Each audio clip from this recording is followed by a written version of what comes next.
जरांगे पाटील हे प्रामाणिक आहेत, ते गरीब मराठ्यातून आलेले आहेत वगैरे आपण सगळं ऐकलेलं आहे। पण हा माणूस साधाभोळा वाटला तरी राजकारणाच्या खेळामध्ये चांगला मुरलेला गडी आहे हे आज स्पष्टपणे दिसलं। धनंजय मुंडेंनी ही सगळी आश्वासनं दिलेली आहेत। जर जरांगे पाटील ओबीसीतला वाटा मागतायत आणि धनंजय मुंडे सरकारच्या वतीने हो म्हणतायत तर उद्या या मुद्द्यावर ओबीसी नेते असलेले धनंजय मुंडे सुद्धा अडचणीत येऊ शकतात। त्यांना ओबीसी नेते जाब विचारू शकतात। 2-2.5 तास न्यायमूर्तींनी जरांगे पाटील यांची शाळा घेतल्यावर किंवा जरांगे पाटलांची चर्चा केल्यावर त्यांना एक एक मुद्दा पटवल्यावर नंतर मग धनंजय मुंडे, उदय सामंत, संदीपान भुमरे वगैरे मंत्री आणि आमदार तिथे अवतीर्ण झाले। मी मगाशी म्हटलं तसं आधी ते आले असते तर काय गडबड झाली असती सांगता येत नाही। कारण जरांगे पाटील या मंत्र्यांशी बोलताना अधिक आक्रमक होते। न्यायमूर्तींची त्यांनी शांतपणे सगळी चर्चा केली, पण मंत्र्यांशी बोलताना ते आक्रमक होते। मंत्री कुठेही वरचढ होणार नाहीत हे ते पाहत होते आणि आपली प्रत्येक मागणी जी न्यायमूर्तींनी लिहून घेतलेली आहे, नुसती चर्चा झाली नाही, जरांगे पाटलांनी तिथे व्यासपीठावर बसलेल्या एका बच्चू कडूंच्या बाजूला बसलेल्या एका सहकार्याला हे सगळं लिहून घ्यायला सांगितलं, कागदावर लिहून घेतलं। न्यायमूर्तींनी त्याचं डिक्टेशन दिलं, ते सांगत होते तसं ही व्यक्ती लिहून घेत होती। त्यामुळे मुद्दे सगळे तयार होते। काय काय मुद्दे आले चर्चेमध्ये ते आपण बघूया। जरांगे पाटलांची मूळ मागणी जी आहे, सरसकट मराठ्यांना कुणबी प्रमाणपत्र मिळालं पाहिजे, ती मागणीच त्यांनी आज जोरदारपणे लावून धरली। आणि आपण सरकारला का वेळ देतोय हे त्यांनी जेव्हा सांगितलं तेव्हा ते असं म्हणाले की मराठवाड्यातल्या लोकांची ही जी मागणी आहे ती मान्य झाली आहे, मराठवाड्याचं भागलं आहे। त्यांचे शब्द तुम्हाला सांगतोय, मराठवाड्याचं भागलं होतं, आता सर्व महाराष्ट्रासाठी सरकारला वेळ देतोय। म्हणजे उपोषण संपवताना, उपोषण स्थगित करताना काहीतरी कारण, ठोस कारण लोकांपुढे दिलं पाहिजे। माझी जी सरसकट कुणबी प्रमाणपत्र देण्याची मागणी मराठवाड्यात मान्य झाली होती, शिंदे समितीमुळे 13,500 मराठा मंडळींना कुणबी प्रमाणपत्र आता मिळणार आहे। आणखीन 2 महिन्यात ही संख्या वाढेल, पण आता हा नियम सगळ्या महाराष्ट्राला लागू केला पाहिजे हा आग्रह जरांगे पाटील यांनी पहिल्यापासून धरलाय। आज सरकारी शिष्टमंडळाने तो मान्य केला, तो आग्रह मान्य केला आणि पॉइंट बाय पॉइंट लिहून घेतलं जरांगे पाटलांनी। तुम्हाला सांगतो त्यांनी काय काय सांगितलं।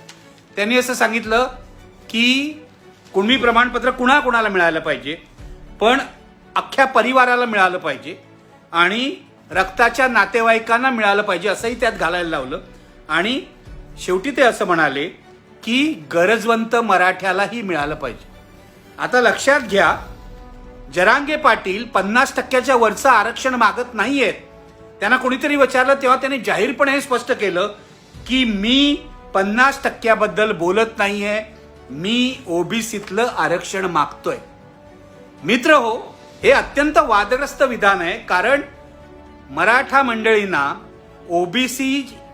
ओबीसींच्या आरक्षणामध्ये वाटा द्यायला महाराष्ट्रातल्या ओबीसींचा विरोध आहे। त्यामुळे जरांगे पाटील असं म्हणतात की मी 50% वरचं किंवा 50%ची मला काय परवा नाही, 50% वरचं जे आरक्षण आहे ते मी मागत नाहीये, मी ओबीसींच्या मधलं आरक्षण मागतोय। हा मोठा वादग्रस्त मुद्दा आहे। मी मागेही तुम्हाला सांगितलं होतं, एकूण 27% ओबीसी आरक्षण आहे, त्यापैकी 8% हे भटक्या विमुक्तांना दिलेलं आहे। त्यामुळे 19% आरक्षण ओबीसींना उरतंय, यातलाच वाटा मराठ्यांना द्यावा लागणार आहे असा ओबीसींचा समज होऊ शकतो। लक्षात घ्या, खरं तर मराठवाड्यापुरती जरांगेंची जी मागणी आहे कुणबी सर्टिफिकेट देण्याची, ही जवळजवळ मान्य झाली होती।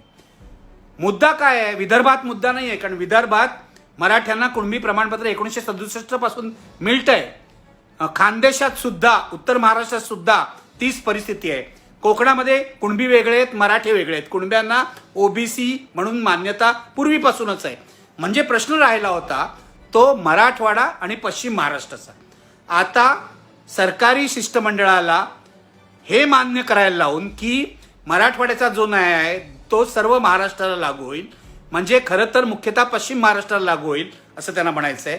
हे करायला लावून जरांगे पाटील यांनी या आंदोलनातलं आणखी एक पाऊल पुढे टाकलेलं आहे. हा वादग्रस्त मुद्दा आहे. यावरून मराठा आणि ओबीसी वाद निर्माण होऊ शकतो. ओबीसी संघटनांनी पूर्वीपासून याला विरोध केलेला आहे की ओबीसीमध्ये वाटा द्यायला. त्यांचं असं म्हणणं आहे तुम्ही अतिरिक्त जे आरक्षण आहे, एक्स्ट्रा आरक्षण जे आहे ते द्या, पण ओबीसीमधला वाटा देऊ नका वगैरे वगैरे. पण जरांगे पाटील यांनी मंत्र्यांच्या या शिष्टमंडळांकडून हे कबूल करून घेतलेलं आहे. त्यानंतर आपण या कमिटीला म्हणजे शिंदे समितीला 2 महिन्याची मुदतवाढ मिळालेली आहे. जरांगे पाटलांनी आपल्याला तेवढा वेळ द्यावा असं मंत्र्यांचं म्हणणं होतं. सुरुवातीला जरांगे पाटील त्याला तयार नव्हते. त्यावरून त्यांचा धनंजय मुंडेंशी थोडासा वादही झाला, थोडीशी झकाझकी झाली. जरांगे पाटील आणि मुंडे यांचा जो संवाद झाला, बाकी मंत्री शांत होते. संदीपान भुमरे असतील, उदय सामंत असतील, सगळी चर्चा धनंजय मुंडे करत होते. लक्षात घ्या, एकनाथ शिंदे या बाबतीत चतुर दिसतात राजकारणाच्या बाबतीत. त्यांनी वंजारी नेते असलेल्या धनंजय मुंडेंना ही चर्चा करायला पाठवलं मराठा आरक्षणाची. यावरून काय अर्थ निघतो हा तुम्ही काढा. पण धनंजय मुंडेंनी ही सगळी आश्वासनं दिलेली आहेत. जर जरांगे पाटील ओबीसीतला वाटा मागतायत आणि धनंजय मुंडे सरकारच्या वतीने हो म्हणतायत, तर उद्या या मुद्द्यावर ओबीसी नेते असलेले धनंजय मुंडे सुद्धा अडचणीत येऊ शकतात. त्यांना ओबीसी नेते जाब विचारू शकतात. म्हणून मी म्हणतो हा मुद्दा अत्यंत वादग्रस्त आहे. बाकीचे मुद्दे आहेत. 2 महिने वेळ देण्याची गोष्ट आली. जरांगे पाटील आधी फक्त 24 डिसेंबरपर्यंत वेळ द्यायला तयार होते. धनंजय मुंडेंनी त्यांना म्हटलं 2 जानेवारीपर्यंत वेळ द्या. आज 2 नोव्हेंबर आहे, 2 महिने 2 जानेवारीला होत आहेत. तेव्हा ते आधी स्पष्ट नाही होणार असं म्हणाले. मग बच्चू कडूंनी सुद्धा त्यांचं मन वळवायचा प्रयत्न केला. कोणीतरी बच्चू कडूंच्या कानात काहीतरी सांगितलं. तेव्हा जरांगे पाटील लगेच म्हणाले कानात बोलल्यामुळे खूप प्रॉब्लेम निर्माण होतात, खूप समस्या निर्माण होतात. हे बघा, तेव्हा बच्चू कडूंकडे ओशाळवाणं हसण्याशिवाय काही पर्याय नव्हता. आणि जेव्हा हा वाद थोडासा झकाझकीच्या सीमारेषेवर गेला, तेव्हा जरांगे पाटील थोडे चिडले आणि तुम्हाला आणखी 60 दिवस पाहिजेत, आधीच्या 50 दिवसात काय केलं ते सांगा, असं ते रागावून धनंजय मुंडेंना म्हणाले. शेवटी धनंजय मुंडे शांत बसले. जरांगे पाटलांच्याही लक्षात आलं की 2 महिने 2 नोव्हेंबरला पूर्ण होतात, त्यामुळे त्यांनी 2 नोव्हेंबरला पर्यंत थांबण्याचं ठरवलं. आणखी एक गोष्ट, पोलिसांनी जो हिंसाचार झाला त्याबद्दल अनेक ठिकाणी कार्यकर्त्यांवर खटले दाखल केलेले आहेत. हे खटले मागे घ्या असंही मागणी जरांगे पाटील यांनी केली आणि त्याची एक कालमर्यादा सांगा असंही ते म्हणाले. पोलिसांनी सुरुवातीला कालमर्यादा सांगितली नाही, पण आंतरवेली आणि मला वाटतं मराठवाड्यातल्या काही भागामध्ये मधले जे खटले आहेत, ज्या निरपराध लोकांना अटक केली असं पोलिसांनी म्हटलंय. लक्षात घ्या, सरसकट सर्व खटले मागे घेतले जाणार नाहीत. जाळपोळीचे खटले मागे घेतले जाणार नाहीत. दगडफेकीचे खटले मागे घेतले जाणार नाहीत. जे निरपराध लोक आहेत, म्हणजे पोलिसांना जे निरपराध वाटत आहेत त्यांच्यावरचे खटले मागे घेतले जातील 15 दिवसात. आणि महाराष्ट्रभरातले खटले अशा प्रकारचे जर कार्यकर्त्यांवर विनाकारण घातले असतील तर 1 महिन्यात ते मागे घेतले जातील. मला असं वाटतं की हे जे सरकारी आश्वासन असतं ते नेहमी फसवं असतं आणि निरपराध कोण हे शेवटी पोलिसच ठरवतात. त्यामुळे ज्यांच्यावर खटले घातले त्यापैकी बहुसंख्य निरपराध नाहीत असा त्यांचा निष्कर्ष असतो, असा अनुभव आहे. तसंच या बाबतीत झालं तर जरांगे पाटलांना पुन्हा एकदा आक्रमक पवित्रा घ्यावा लागेल. जी समिती केली आहे कुणबी सर्टिफिकेट देण्यासाठी, शिंदे समिती, यामध्ये तुम्ही या असं मंत्र्यांपैकी कोणीतरी त्यांना सांगितलं. उदय सामंत म्हणाले, धनंजय मुंडे म्हणाले, पण त्याला जरांगे पाटलांनी नकार दिला. तुमचा प्रतिनिधी पाठवा असं त्यांना सूचना करण्यात आली. ते म्हणाले बघूया, विचार करूया वगैरे वगैरे. लक्षात घ्या, जरांगे पाटलांनी आज आपलं आंदोलन स्थगित केलेलं नाही. त्यांनी फक्त 2 गोष्टी जाहीर केलेल्या आहेत आणि त्याला लोकांची संमती घेतलेली आहे. हजर असलेल्या लोकांची संमती घेतली आहे की तुम्हाला विचारून मी करतोय, उपोषण मागे घेऊ का? बहुसंख्य लोक हो म्हणाले. 2 महिन्याची मुदत देऊ का? बहुसंख्य लोकांनी हो असं जोराने म्हटलं. तेव्हाच त्यांनी ते केलं. म्हणजे जरांगे पाटील हे मला अण्णा हजारेंची आठवण आली. अण्णा हजारेंच्या आंदोलनात सुद्धा हा प्रकार होत होता. इच्छा एवढीच आहे की अण्णा हजारेंची जी शोकांतिका झाली ती जरांगे पाटलांची कधी होऊ नये. हा लढाऊ नेता आहे. जरांगे पाटील कुणाच्या खिशात जाणार नाहीत अशी माझी अपेक्षा आहे. पुढे काय होत आहे ते बघूया.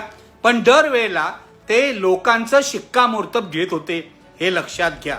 दरवेळेला कोणताही निर्णय त्यांना मला असं वाटतं नाही, ही नेत्याची खुबी आहे. आणि जरांगे पाटील जेव्हा लोकांशी बोलत होते तेव्हा मी बारकाईने मंत्री जे बसलेले होते त्यांच्या चेहऱ्यावरचे भाव बघत होतो की आपल्या उपस्थितीमध्ये हा कोण एक सर्वसामान्य माणसातून आलेला नेता लोकांशी बोलतोय आणि आपल्याला शांत बसावं वाटतंय. त्यांच्या चेहऱ्यावर अत्यंत अनकम्फर्टेबल असे भाव होते. मला खूप गंमत येते अशा वेळेला. याचं कारण एरवी जे लोकांशी आपण बोलतो असं म्हणतात, लोकांचे नेते आहोत असं सांगतात, धनंजय मुंडेंसारखे वगैरे लोक, त्यांची अशा वेळेला काय गोची होत असेल हे मला चांगलं कळतं. त्यामुळे मला या सगळ्या चित्राची एक गंमत आली. जरांगे पाटील यांनी आंदोलन मागे घेतलेलं नाही, हा मुद्दा मी सांगत होतो तुम्हाला. त्यांनी आपलं उपोषण स्थगित केलेलं आहे 2 महिन्यांसाठी. त्यांनी नेत्यांना जी गावबंदी घातलेली होती ती उठवली आहे. पण साखळी उपोषणं सगळीकडे चालू राहणार आहेत. त्यामुळे सरकारवरचा दबाव कायम राहील. जरांगे पाटील बघा, गांधीजींच्या आंदोलनात सुद्धा गांधीजी जरी टोकाची मागणी केली तरी 2 पावलं मागे येण्याची त्यांची कायम तयारी असायची. जे आंदोलन करतात, जे सत्याग्रह करतात, जे उपोषणं करतात, त्यांची ही कायम तयारी पाहिजे की 2 पावलं मागे घ्यायला पाहिजेत. आणि 2 पावलं मागे घेऊन 1 पाऊल पुढे जाता येतं. हे समाजकारण आहे, हे राजकारण आहे, हे गांधीजींना समजलं होतं. त्याच मार्गाने आज, म्हणजे मी अजिबात गांधीजी आणि जरांगे पाटील यांची तुलना करत नाही, पण आंदोलनाच्या बाबतीत सांगते, त्याच मार्गाने आज जरांगे पाटील थोडेसे पुढे गेले आहेत असं मला वाटतं. या त्यांच्या स्थगितीमुळे हिंसाचारालाही आता आळा बसू शकतो. आणि जे लोक जरांगे पाटलांच्या आंदोलनाच्या निमित्ताने आपला स्वार्थ साधायचा प्रयत्न करतायत हिंसाचार करून, तेही एक्सपोज होऊ शकतात. गेल्या 2 दिवसात झालेले आहेत. कारण ज्यांचे बंगले जाळले, ज्यांच्या घरावर हल्ले केले, त्यांनी पत्रकार परिषदा घेतलेल्या आहे. प्रकाश सोळुंके यांनी पत्रकार परिषद घेतली, क्षीरसागरांनी पत्रकार परिषद घेतली आणि कसं आपले जे विरोधक होते हे यामध्ये सामील होते सांगितलं. त्यामुळे ते 2 दिवसात एक्सपोज झालेच आहे, आणखी पुढेही एक्सपोज होऊ शकतात आणि जरांगे पाटलांच्या कार्यकर्त्यांना अधिक बळ मिळू शकतं हे लक्षात घ्या. याचं कारण उपोषण फार लांबलं असतं तर जरांगे पाटलांची तब्येत बिघडली असती, त्यांना हॉस्पिटलमध्ये दाखल करावं लागलं असतं. आज उपोषण सुटल्यामुळे तो प्रसंग टळलेला आहे. जरांगे पाटील जर हॉस्पिटलमध्ये दाखल झाले असते तर बाहेर अस्वस्थता वाढली असती, नाजूक परिस्थिती निर्माण झाली असती. पोलिसांना हे सगळं कंट्रोल करणं फार अवघड गेलं असतं. त्यामुळे जरांगे पाटील आणि सरकार दोघांच्याही दृष्टीने ही जी विश्रांती आहे तीही विश्रांती असली तरी तात्पुरती आहे, लक्षात घ्या. 2 महिन्यांनी पुन्हा हाच प्रसंग येणार नाही असं मी खात्रीलायकरित्या सांगू शकत नाही. कारण मराठा आरक्षणाचा प्रश्न सुटलेला नाही आहे. जरांगे पाटलांना जे सरसकट आरक्षण पाहिजे आहे, मराठा समाजाला सरसकट आरक्षण द्या, कुणबी प्रमाणपत्र द्या, ती ज्यांची जी मागणी आहे ती आज मंत्रिमंडळाच्या शिष्टमंडळाने मान्य केली आहे. पण प्रत्यक्ष कायद्याच्या चौकटीमध्ये ती बसेल की नाही अशी कायदेतज्ञांना जी शंका आहे. 2 न्यायमूर्ती तिथे होते, त्यांनी असं सांगितलं की हे होऊ शकतं. कसं होऊ शकतं बघूया.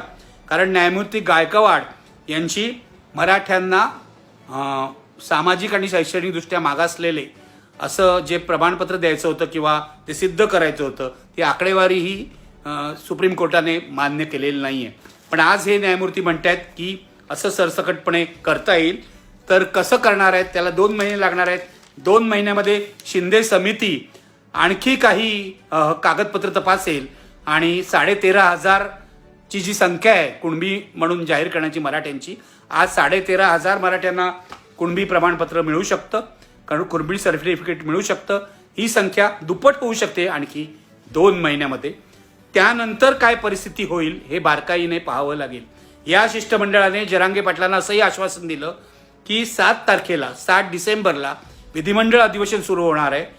आजचं जे ठरलेलं आहे इथे आपलं उपोषणाच्या ठिकाणी याचं ठरावात रूपांतर करून ते विधानसभेमध्ये मांडण्यात येईल. बघूया हे आश्वासन हे सरकार पूर्ण करतं की नाही, कारण सगळ्या अटी जरांगे पाटलांच्या मान्य करणं सरकारला, आणि त्यातून मंत्र्यांनी मान्य केलेले आहेत, नोकरशाही मान्य करते की नाही हे आता आपल्याला बघावं लागेल. त्यामुळे मराठा आरक्षणाचं आंदोलन त्याचा आणखी एक टप्पा, दुसरा टप्पा आज संपलेला आहे. तिसरा टप्पा आता सुरू झालेला आहे साखळी उपोषणाने. 2 महिन्यानंतर जी परिस्थिती येईल तेव्हा तिसरा टप्पा संपेल. तोपर्यंत सुप्रीम कोर्टात जर क्युरेटिव्ह पिटिशन हिअरिंगला आला, सुनावणी त्याची झाली, तर तिथेही एक पाऊल पुढे जाता येईल. पण नेमकं काय होतंय याकडे आपल्याला 2 महिने लक्ष ठेवून राहावं लागेल.